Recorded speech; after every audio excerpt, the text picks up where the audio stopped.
Saudara dan saudari sekalian yang terkasih dan dikasihi Tuhan, selamat siang.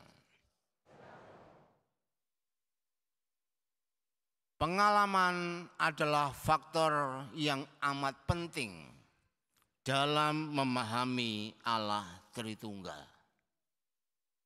Segala teori telah kita pelajari, bahkan mulai dari zaman awal kekristenan sampai masa kini.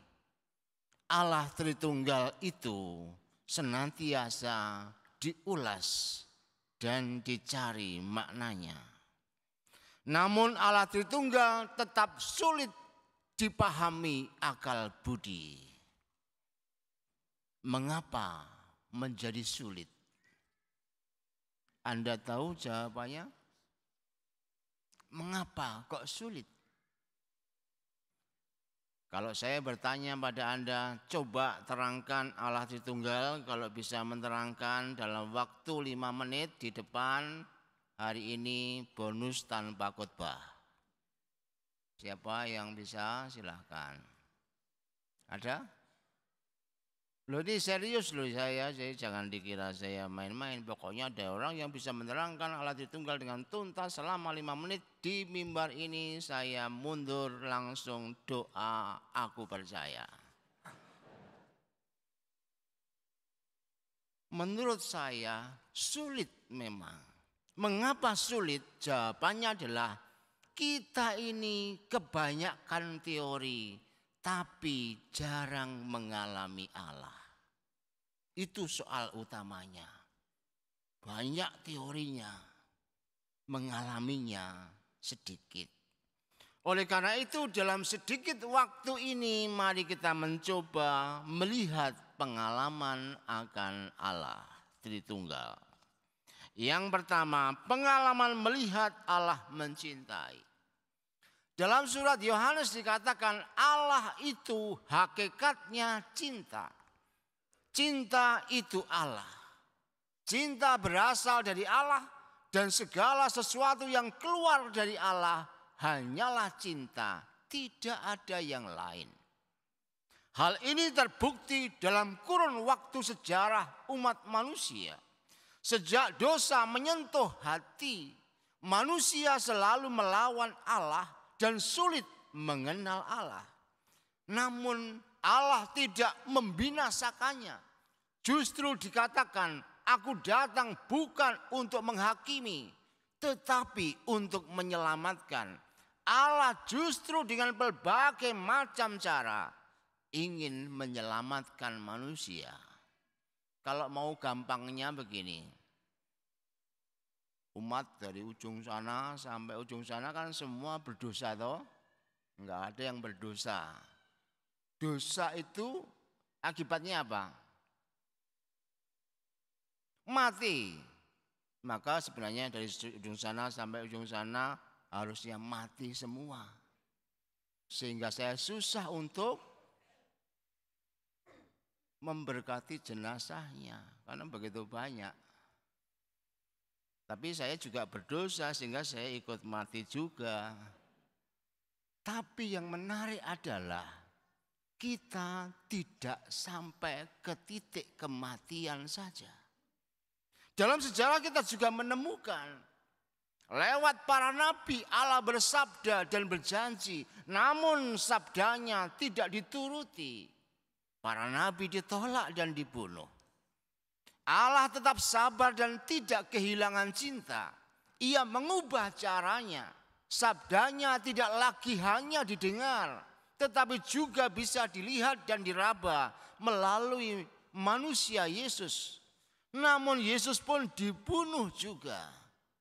Tetapi anehnya, meski berulang kali juga manusia membunuh Allah, Allah justru mengutus Roh Kudus untuk menuntun manusia. Oleh karena itu misteri Allah Tritunggal ini terkuak jelas sekarang. Melalui Allah Bapa yang bersabda, melalui Yesus Kristus yang nyata menjadi manusia, dan melalui Roh Kudus yang menuntun kepada seluruh kebenaran. Lewat pengalaman cinta Allah yang menyelamatkan ini, kita sekarang dapat mengungkapkan bahwa Allah itu adalah Allah Tritunggal. 3 pribadi, 1 hakikat. Dan semua pribadi itu berkenan untuk menyelamatkan kita. Oleh karena itu dengan melihat cinta Allah yang luar biasa itu, dengan mengalami sedikit cinta Allah yang sedemikian besar itu, kita akan dihantar menuju kepada Allah Tritunggal. Sehingga orang tidak terbelenggu pada teori 3-1, tapi orang sungguh-sungguh mengalami betapa indahnya Allah Tritunggal itu. Itu yang pertama yang mesti kita lihat. Yang kedua, pengalaman melihat Allah mendengarkan. Dalam menyelamatkan kita melihat skema perutusan yang khas pada diri Allah. Yesus diutus Bapa untuk menjadi manusia agar dunia selamat. Sebagai manusia utusan Bapa, Yesus mendengarkan suara Bapa. Segala yang dilakukan Yesus adalah hasil ia mendengarkan suara Bapa. Tidak ada sesuatu pun yang dari kehendaknya sendiri dilakukan. Segala-galanya adalah kehendak Bapakku yang di surga. Ia pernah berkata, makananku adalah melakukan kehendak Dia yang mengutus aku. Artinya seluruh hidup Yesus senantiasa dipenuhi dengan kehendak Bapaknya. Karena ia selalu mendengarkan Dia. Mari kita melihat konteks hari ini. Setelah Yesus naik ke surga, Allah Roh Kudus diutus ke dunia untuk memimpin manusia kepada seluruh kebenaran supaya manusia hidup di dalam benar. Lalu di ayat 13 tadi dikatakan, masih ingat ayat 13 bunyinya bagaimana? Ayat 13 bunyinya, ayat 13 bunyinya. Saya juga enggak hafal maka saya contek ya. Ayat 13 bunyinya begini. Ini yang menarik di situ. Dia tidak berbicara dari dirinya sendiri. Dia itu Roh Kudus. Tidak berbicara dari dirinya sendiri. Segala sesuatu yang didengarnya, yang didengarkan oleh Roh Kudus tadi, itulah yang akan dikatakannya kepadamu. Dari sini kita dapat melihat bahwa Allah Tritunggal itu adalah 3 pribadi, Bapa yang didengarkan oleh Putra, Putra yang kemudian juga didengarkan oleh Roh Kudus, dan Bapa juga didengarkan oleh Roh Kudus. Di situ kemudian dapat melihat 3 pribadi ini saling mendengarkan karena mereka disatukan di dalam satu cinta. Oleh karena itu kalau kita bisa belajar mendengarkan, kita akan bertemu dengan Allah Tritunggal. Kalau kita suka ngomong tanpa mendengarkan, kita akan kesulitan mengalami Allah Tritunggal. Kan biasanya kita ini ngomong dulu mendengarnya kemudian. Padahal Allah Tritunggal itu mendengarkan dulu baru berkata-kata. Inilah yang mesti kita ubah dalam hidup. Mendengarkan dulu supaya akal budi menerima dan batin memilah sehingga mulut berkata-kata. Bukan mulutnya kata-kata lebih dahulu kemudian langsung direnungkan, oh ternyata begitu ya. Seringkali kan kita ini suka heboh dulu, baru kemudian nggak tahu isinya. Dan itu sudah biasanya di paroki lain tapi ya bukan di MKK. Jadi biasanya hebohnya, wah itu seakan-akan dunia mau pecah gitu ya. Karena omong dulu, nggak mau mendengarkan. Padahal dalam konteks iman kita diajak mendengarkan dulu seperti Allah Tritunggal yang mendengarkan dahulu, baru kemudian mengatakannya. Sekarang mari kita mencoba masuk ke dalam poin yang terakhir. Pengalaman hidup di dalam kuasa Allah Tritunggal. Tiap hari kita membuat tanda salib demi nama Bapa dan Putra dan Roh Kudus, amin. Itu udah biasa. Orang Katolik itu apa-apa tanda salib. Bahkan ada orang Katolik yang suka mencuri juga tanda salib dulu sebelum mencuri. Itu udah biasa lah. Dan itu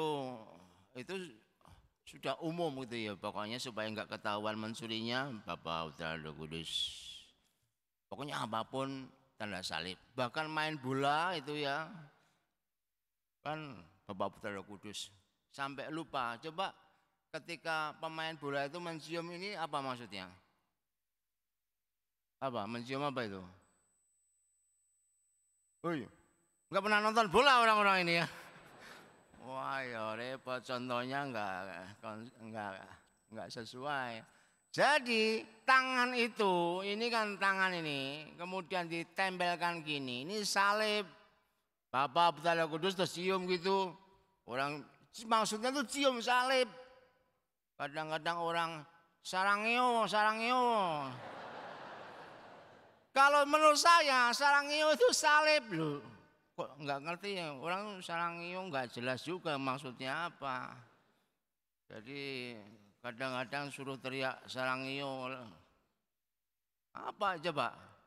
Apa sarangeo itu apa? Sarang dan ngeo.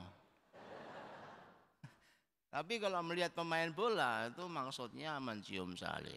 Nah, kita semua udah biasa dengan salib. Berarti sebenarnya kita ini percaya kepada Allah Tritunggal. Tapi ingat, percaya sama dengan iman. Iman itu timbul dari pendengaran. Tanpa pendengaran kita nggak bisa beriman. Sehingga kemudian bagaimana kita mengimani Allah Tritunggal? Kita mendengarkan dulu Allah Tritunggal berbicara apa. Pembicaranya lewat mana? Terutama lewat Roh Kudus dalam diri Yesus. Lalu apa yang dikatakan oleh Yesus? Sekurang-kurangnya mari kita melihat apa yang diminta oleh Yesus di dalam hidupnya. Kita melihat yang utama adalah mencintai yang membenci, mendoakan yang mencelakai, tersenyum kepada mereka yang menghina, dan semuanya. Mencintai Allah dengan total dan kemudian diungkapkan dengan mencintai sesama seperti mencintai diri sendiri. Sekurang-kurangnya yang paling umum ringkasannya ada di situ. Inilah bingkai yang dibuat oleh Yesus, yang ditinggalkan oleh Yesus sebelum ia naik ke surga. Oleh karena itu bila kita mengasihi Tuhan dengan cara Yesus itu, kita akan dibimbing oleh Roh Kudus untuk bersatu dengan Allah Tritunggal. Oleh karena itu kita dapat melihat memang benar bahwa melakukan ini semua tidaklah gampang. Dan kita seringkali mengalami kesulitan. Seperti yang dikatakan oleh Paulus di dalam Roma bab 8. Kita ingin melakukan cinta tetapi yang muncul adalah kebencian. Tapi syukurlah oleh Yesus Kristus Tuhan kita yang mengirimkan Roh Kudus untuk membuat kita bisa hidup dengan benar. Maka kita semua akan disebut sebagai orang-orang yang mengimani Allah Tritunggal. Manakala kita hidup seperti yang Tuhan Yesus tunjukkan. Dan kalau itu memang sulit untuk kita lakukan, jangan lupa Roh Kuduslah yang akan membimbing kita. Oleh karena itu pada hari ini kita diajak untuk memiliki kemampuan mendengarkan suara Allah supaya kita hidup seperti Dia dan melakukan kehendaknya dengan mewujudkan secara nyata cinta itu. Dan manakala kita mengalami kesulitan akan hal itu, jangan lekas putus asa.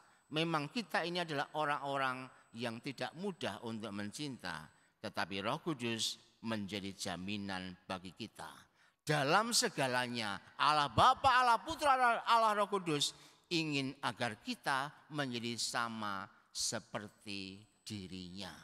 Maka kisah dalam kitab Kejadian bahwa manusia itu mesti serupa dengan Allah.